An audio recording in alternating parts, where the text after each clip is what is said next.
থেকে চলাতে এবং মদিনাতে এবার মহব্বত প্রকাশ করতেন।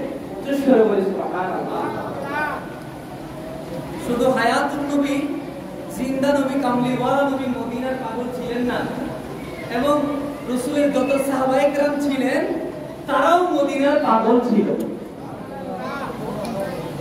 আর ইমামদের ভিতরে সব ইমাম একমত, বিশেষ করে ইমাম আহনাফ, হানাফি মাযহাবের ইমামরা তারা একমত পোষণ করেছেন মদিনা তৈবা জিয়ারত করা বিশেষ ক্ষেত্রে ওয়াজিব। চুষ্কর বলে সুবহানাল্লাহ। অসংখ্য ইমামরা বলেছেন মদিনা তৈবা জিয়ারত করা সুন্নাত। আর মকবুলিয়তের দিক থেকে মদিনা তৈবা যারা ইশক মহব্বত ভালোবাসা নিয়ে জিয়ারত করবে তাদের কাছে মদিনা তৈবা জিয়ারত করার সাথে সাথে আল্লাহর রাসূলের দিদার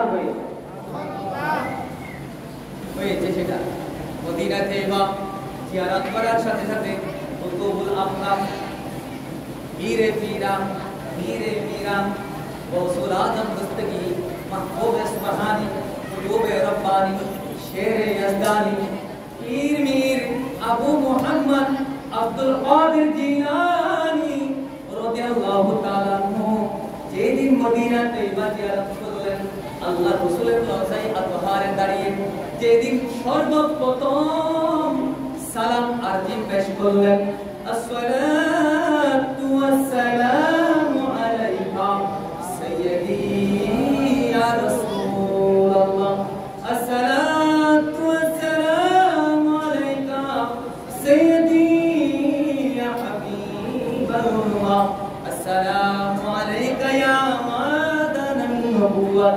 এইভাবে যখন সালামের আরজি পেশ করলেন বলছে পাক বসুল জিন্নু ওয়াল ইনস, আল্লাহ রাসূল রওজায়ে আতহার থেকে সালামের দাওয়াত দিচ্ছে, ওয়া আলাইকুমুস সালাম ইয়া কুতুবাল জিন্নি ওয়াল ইনস। রাসূলের রওজায়ে আতহারে সালাম দেওয়ার সাথে সাথে বলছে পাক শাহী সেই বক্তাকে আল্লাহ রাসূল সালামের উত্তর দিচ্ছে, ওয়া আলাইকুমুস সালাম ইয়া কুতুবাল আখতাব বসুল জিন্নি ওয়াল ইনস। উচ্চস্বরে বলে সুবহানাল্লাহ। আমার খাজা গরিব নওয়াজ সালাম দিলেন,